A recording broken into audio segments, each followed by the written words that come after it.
আমার বাচ্চা হতো না। তারপর আমি একদিন আমার স্বামীকে নিয়ে ডাক্তার বাবুর কাছে গেলাম। ডাক্তার বাবু আমার আর আমার স্বামীকে পরীক্ষা করে বলল, দেখুন আপনার স্বামীর সমস্যা আছে, কিন্তু আপনার কোনো সমস্যা নাই। আপনার যদি বাচ্চা প্রয়োজন হয় তাহলে আপনাকে একটি কাজ করতে হবে, তাহলে আপনার বাচ্চা হবে। আমি বললাম, কি কাজ ডাক্তার বাবু? তারপর ডাক্তার বাবু আমাকে বলল, তোমাকে আমার সাথে একদিন একটি জায়গায় যেতে হবে, তাহলে তোমার বাচ্চা হবে। তারপর আমি ডাক্তার বাবুর কথায় সেখানে গেলাম। যাওয়ার পর ডাক্তার বাবু আমাকে যা করল, তাতে আমার একসাথে 2টি বাচ্চা হলো। বন্ধুরা, কিভাবে ডাক্তার বাবু আমাকে একসাথে 2টি বাচ্চা দিল জানতে হলে পুরো গল্পটি শুনতে হবে। তাহলে চলুন বন্ধুরা, গল্পটি শুরু করি। গল্পটি শুরু করার আগে বন্ধুরা, তোমাদের নিকট আমার বিশেষ অনুরোধ, দয়া করে তোমরা আমার চ্যানেলটি সাবস্ক্রাইব করে আমাকে সাপোর্ট করবা। হ্যালো বন্ধুরা, আমি হুমায়রা আক্তার হিমু। আমি দেখতে অনেক সুন্দরী, অনেক লাবণ্যময়ী। দেখতে অনেক সুন্দরী বিদায়। আমি যখন ক্লাস 9-এ পড়ি, তখন বকাটে ছেলে ফেলেরা আমাকে অনেক বিরক্ত করত। এই বকাটেদের জন্য আমি বাড়ির বাইরে যেতে পারতাম না, স্কুলে যেতে পারতাম না। সত্যি বলতে আমি অনেক আবেদনময়ী। তো আমার বন্ধুরা প্রায় আমাকে বলতো, কি রে হিমু, তোর যে চেহারা আর বডি, তোরে দেখলে তো আমাদেরই মাথা ঠিক থাকে না। মনে হচ্ছে তুই অনেক পাওয়ারফুলও বটে। যে ছেলে তোকে পাবে সে নিশ্চয় অনেক ভাগ্যবান হবে। আমার এক ছেলে বন্ধু প্রায় আমাকে বলতো, তোর অমিত সত্যি অনেক স্বর্গীয় হবে। তোকে দেখতে যে ভালো লাগে, এনজয় করতে পারলে না জানি কত ভালো লাগতো। আমি তখন তাকে বলতাম, এই দুষ্টু, এইবার তোর দুষ্টামি বন্ধ করবি। আর কি বলবো বন্ধুরা, ছোটবেলা থেকেই আমার এমন মন কাড়া সৌন্দর্য দেখে মাঝে মাঝে আমার 70 বছরের দাদাও আমাকে কুপ্রস্তাব দিয়ে বসত। আমি যখন ক্লাস 10-এ পড়ি, তখন বাবা মা আমার এ অবস্থা দেখে আমাদের এলাকার এক ব্যবসায়ী ছেলের কাছে আমাকে বিয়ে দিয়ে দিল। আমার জামাইয়ের বয়স আমার চাইতে 10 বছরের বড়। বিয়ের প্রথম রাতে আমি খুব ভয় পাচ্ছিলাম। আমার চাইতে 10 বছরের বড় আমার জামাই, আমি কিভাবে তার সাথে ম্যাচ হব? সত্যি বলতে আমার খুব ভয় হচ্ছিল। তাছাড়া জীবনে প্রথম আমি এ অবস্থায় এসেছি। এর আগে তো এ বিষয়ে আমার কোনো অভিজ্ঞতা নাই। বাসর ঘরে আমি বউ সেজে বসে বসে এ বিষয়ে চিন্তা করছি। মাঝে মাঝে এও ভাবছি যে সে আমার থেকে 10 বছরের বড়। আমি কি তার সাথে কুলিয়ে উঠতে পারব? এ বিষয় নিয়ে ভাবতে ভাবতে হঠাৎ দেখি, কে যেন আমার ঘরের দরজা খুলল। চোখ মেলে চেয়ে দেখি আমার জামাই পুরো বাসর ঘরের প্রস্তুতি নিয়ে আসছে। আমার জামাই দেখতে খুবই সুন্দর, হ্যান্ডসাম, একেবারে জামাইয়ের সাজে এসেছিল। সেদিন তাকে দেখে আমারও খুব ভালো লেগেছিল। সে আসতেই আমি তার পায়ে ধরে সালাম করলাম। তারপর সে আমাকে তুলে বিছানায় বসিয়ে দিল। খুব ভালো লাগার মতো একটা পরিবেশ ছিল, চারদিকে কাঁচা ফুলের ঘ্রাণ। জীবনে প্রথম এমন পরিবেশ আমার খুব ভালো লাগছিল। তারপর আমার স্বামী আমার সাথে বাসর ঘরের আনুষ্ঠানিকতা শুরু করল। প্রথমে তাকে দেখে আমার ভয় হয়েছিল, পরে আস্তে আস্তে ভয়টা কেটে গেল। আসলে আমি তাকে যেরকম ভেবেছিলাম সে সেই রকম না। তাকে দেখতে অনেক শক্তিশালী এবং হ্যান্ডসাম মনে হলেও তার ভিতরের দিকটা তেমন শক্তিশালী ছিল না। তাই সেদিন তার সাথে আমার খুব একটা বেশি হয় নাই। অবশ্যই সেদিন রাতে ভালো গল্প করেছিলাম। আমরা গল্প করতে করতে এভাবেই বাসর রাতে আনন্দ করে আমাদের সময়টা পার করলাম। সেই রাতটি সত্যিকার অর্থেই অনেক স্মরণীয় ছিল।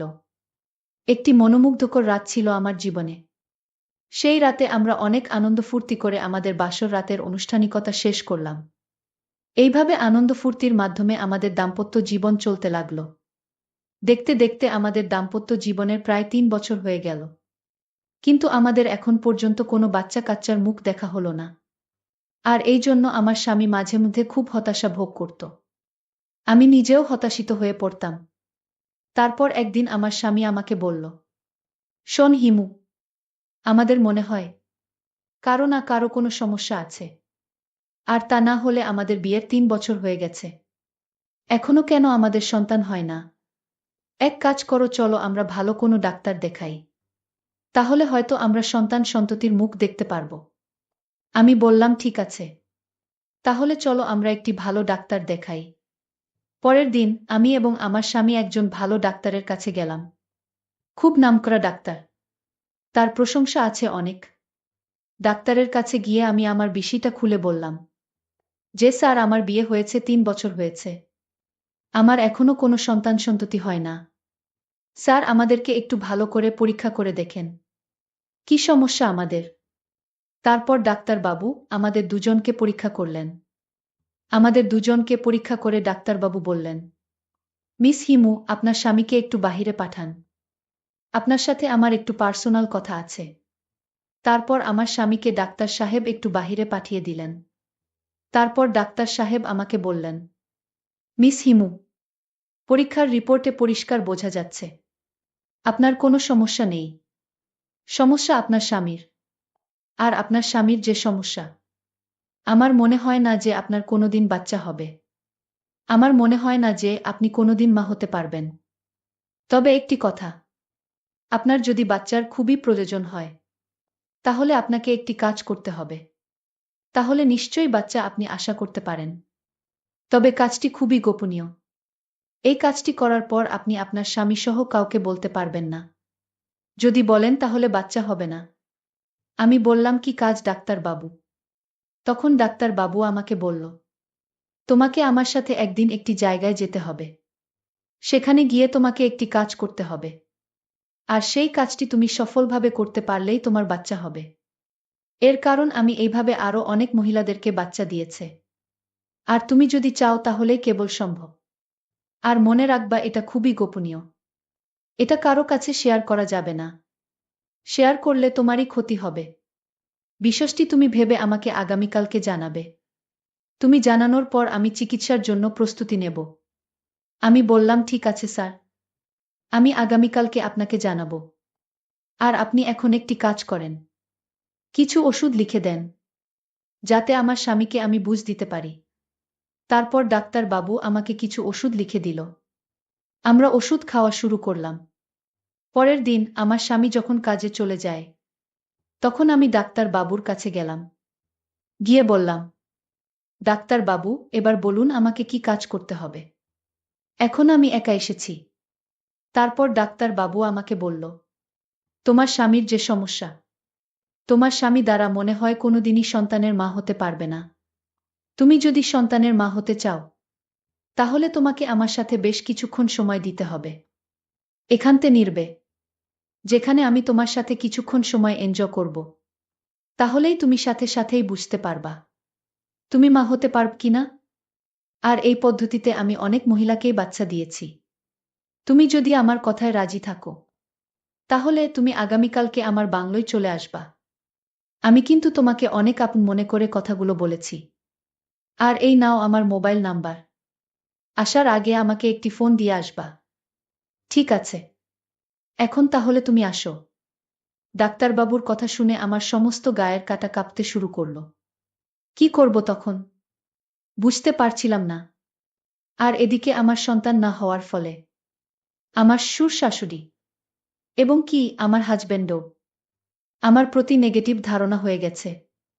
আমার স্বামী কখন যেন কি করে বসে। খুব চিন্তায় পড়ে গেলাম। আমি কি করব কিছু বুঝতেছিলাম না। এখন আমার যে একটি বাচ্চার খুবই প্রয়োজন। তাহলে সবাই খুশি। তারপর ডাক্তার বাবুর কথা শুনে আমি আস্তে আস্তে বাড়িতে চলে আসলাম। খুব চিন্তা করলাম। মনে মনে অনেক চিন্তা করতে লাগলাম। তাহলে কি আমি ডাক্তারবাবুর প্রস্তাবে রাজি হয়ে যাব? যদি রাজি হয়ে যায়, তাহলে তো আর কেউ দেখবে না। আর আমি তো মা হতে পারব। মা হওয়ার লোভে আমি ডাক্তারবাবুর প্রস্তাবে রাজি হয়ে গেলাম। মোবাইলটা হাতে নিয়ে ডাক্তারবাবুকে ফোন দিলাম, বললাম, ডাক্তারবাবু, আমি হিমু। আমি আপনার প্রস্তাবে রাজি। এবার বলুন আমাকে কোথায় আসতে হবে। ডাক্তারবাবু বলল, রাজি হওয়ার জন্য তোমাকে অনেক অনেক ধন্যবাদ। আসলে আমি তোমাকে একটি বাচ্চা দেওয়ার জন্য প্রচুর চেষ্টা করব। তাহলে তুমি আমার বাংলোতে চলে আসো। আমি তোমার জন্য গাড়ি পাঠিয়ে দিচ্ছি। তারপর ডাক্তারবাবু আমার জন্য গাড়ি পাঠিয়ে দিলেন। আমাকে নিয়ে চলে গেলেন বাংলোতে। আমি ডাক্তারবাবুর বাংলাতে গিয়ে নিজের চোখে বিশ্বাস করতে পারছিলাম না। এত সুন্দর বাংলোর রুমটা, এত সুন্দর করে সাজিয়ে রেখেছে। মনে হচ্ছে যেন স্বর্গীয় কোনো সুখ এখানে আছে। ডাক্তার বাবু আমাকে তার একটি গোপন কক্ষে নিয়ে গেলেন। ও মা, সেখানে গিয়ে দেখি এত সুন্দর সুন্দর জিনিস, এত সুন্দর সুন্দর আসবাবপত্র, এত সুন্দর সাজিয়ে রেখেছেন। সেখানে গিয়ে আমার মনটা ভরে গেল। আর রুমের ভিতরে এত সুন্দর কাঁচা ফুলের ঘ্রাণ। কিছুক্ষণের মধ্যেই মনটা যেন মুহুজা মুহুজা হয়ে গেল। আমার আনন্দে উৎফুল্লিত অবস্থা দেখে ডাক্তার বাবু আমাকে বলল, চলো তাহলে আমরা আমাদের কাজ শুরু করি। তারপর ডাক্তার বাবু আমাকে তার ওইখানে নিয়ে গেল এবং ডাক্তার বাবু আমাকে বলল, শুনো হিমু, এইখানে এই যে তোমার সামনে দেখো কিছু কোমল খাবার পানীয় আছে। এগুলো সব বিদেশি। তোমার জন্য বিদেশ থেকে অর্ডার দিয়ে এনেছি। এইগুলো তোমার জন্য। প্রথমে তুমি এগুলো খাবে। খাওয়ার পর এই ট্যাবলেটটা খাবে। তাহলে দেখবে তোমার মধ্যে আলাদা একটা এনার্জি কাজ করছে। তারপর যদি তুমি আর আমি মিলে কাজ করি, তাহলে দেখবে 100% এর রেজাল্ট পাবে। আমি ডাক্তারবাবুর কথামতো এই ওষুধগুলো খেলাম। ওষুধগুলো খাওয়ার পরে ওই বিদেশি কোমল পানীয় খেলাম। খাওয়ার পরে দেখলাম আমার ভিতরে অন্যরকম কাজ করছে। মনে হচ্ছে যেন আমার ভিতরে চরমভাবে শক্তিশালী হয়ে উঠছে। আমার মন প্রাণে অন্য কিছু চাইছে। আমার গায়ে অন্যরকম ফিলিংসের কারণে কারো সঙ্গ নিতে চাইছে। ডাক্তার বাবু আমার পরিস্থিতি বুঝতে পেরে ডাক্তার বাবু আমাকে বলল, এই তো সময় হলো আমাদের কাজ করার। এখন যদি আমরা আমাদের কাজগুলো করতে পারি, তাহলে আশা করি 100% রেজাল্ট পাবা। এই বলে ডাক্তার বাবু আমার সাথে এক ভিন্নরকম আচরণে মেতে উঠল। ডাক্তার বাবু যখন প্রথম কাজ শুরু করবে, তখন তার প্রস্তুতি দেখে আমি ভয় পেয়ে গেলাম। তাকে দেখে আমার কাছে মনে হলো যেন বিদেশি কোনো এক নওজোয়ান। প্রায় লাগাতার 2 ঘন্টা কাজ করার পর আমাদের মধ্যে স্বস্তি ফিরে পেলাম। কি ভয়ানক রূপ ডাক্তার বাবুর! সেই দিন ডাক্তার বাবু প্রায় সবকিছু লণ্ডভণ্ড করে দিয়েছিল। আর সেই দিন মূলত আমিও অনেক সুখ এবং শান্তি পেয়েছিলাম, যা আমার স্বামী 3 বছরে একদিনেও দিতে পারিনি। এইভাবে আনন্দ করে আমি ডাক্তার বাবুর এখান থেকে বাসায় চলে আসলাম। 3 মাস পর আমি অনুভব করলাম আমি সন্তান সম্ভাবা। তারপর আবার সেই ডাক্তার বাবুর কাছে গেলাম। ডাক্তার বাবু আমাকে পরীক্ষা করে দেখল। আমার একটি নয়, 2টি বাবু। ডাক্তার বাবু রিপোর্টটি হাতে নিয়ে আমাকে হাসতে হাসতে বলল, হিমু সুখবর আছে। আমি বললাম, কি স্যার? ডাক্তার বাবু বলল, তোমার তো একটি নয়, 2টি বাবু হবে। তোমাকে এবার আমাকে ডাবল মিষ্টি খাওয়াতে হবে। আমি বললাম, ডাক্তার বাবু, মিষ্টি তো আপনি আমাকে খাওয়াবেন। সবই তো আপনারই কৃপা। আর কি খেল দেখাইলেন! আমার স্বামী 3 বছরেও একটাও পারল না। আর আপনি একদিনেই 2টি। আপনি তো স্যার ডাবল সেঞ্চুরি করে ফেললেন। এখন আপনি আমাকে মিষ্টি খাওয়ান। তারপর ডাক্তার বাবু আমাকে রেস্টুরেন্টে নিয়ে মিষ্টি খাইয়ে আমাকে বিদায় করলেন। আর আমি বাড়ি চলে আসলাম। তারপর নির্দিষ্ট সময়ে আমার কোল উজাড় করে 2টি সন্তান হলো। একটি ছেলে আর একটি মেয়ে। সন্তান পেয়ে আমার শ্বশুর, শাশুড়ি, স্বামী এবং স্বামীর আত্মীয়স্বজন সবাই খুশি হলো। তারপর যখনই আমার বাচ্চা প্রয়োজন হতো তখনই ডাক্তার বাবুর কাছে যেতাম। ডাক্তার বাবু কাজ করে দিত। আর আমার বাচ্চা হতো। এইভাবে আমি এখন 4 সন্তানের জননী। ছেলে মেয়ে, শ্বশুর শাশুড়ি এবং স্বামীসহ এখন আমাদের খুব সুখী পরিবার। বন্ধুরা, তোমরা সকলে আমার জন্য দোয়া করবে। হয়তো আমার জীবনে অতীতে একটি ভুল হয়েছে। আর এই ভুলের জন্য হয়তো আমার স্বামী এবং স্বামী সংসারের লোকেরা দায়ী। আর তা না হলে আমার এত বড় ভুল হতো না। তাদের প্রয়োজন সন্তান। যে কারণেই আমি সন্তানের জন্য এরকম ধরনের অন্যায় করতে বাধ্য হয়েছিলাম। যাই হোক বন্ধুরা, এই সকল বিষয় কেবলমাত্র আমার মধ্যে সীমাবদ্ধ ছিল। আমার স্বামীর পরিবারসহ কেউই বিষয়টা জানত না। পরিশেষে বন্ধুরা, আমি তোমাদেরকে বলবো, তোমরা যারা আমার মতো এরকম ধরনের সমস্যায় আছো, তারা কখনোই নিজের দোষ অন্যের উপর চাপানোর চেষ্টা করো না। তাহলে হিতের চাইতে বিপরীত হয়ে যাবে, যেমনটি হয়েছিল আমার জীবনে। সত্য বলতে বন্ধুরা, এ জগতে সন্তানের খবর মা ছাড়া কেউ জানে না। বন্ধুরা, আজকে এই পর্যন্তই। আবারও আসবো তোমাদের মধ্যে নতুন কোনো ভিডিও নিয়ে। ভিডিওটি যদি তোমাদের ভালো লাগে, তাহলে একটি লাইক দাও। আর তোমরা যদি এইরকম ধরনের ইন্টারেস্টিং ভিডিও পেতে চাও, তাহলে দয়া করে আমার চ্যানেলটি সাবস্ক্রাইব করো। পরিশেষে তোমাদের সকলের সুস্বাস্থ্য কামনা করি। ভিডিওটি দেখার জন্য তোমাদের সকলকে অসংখ্য ধন্যবাদ।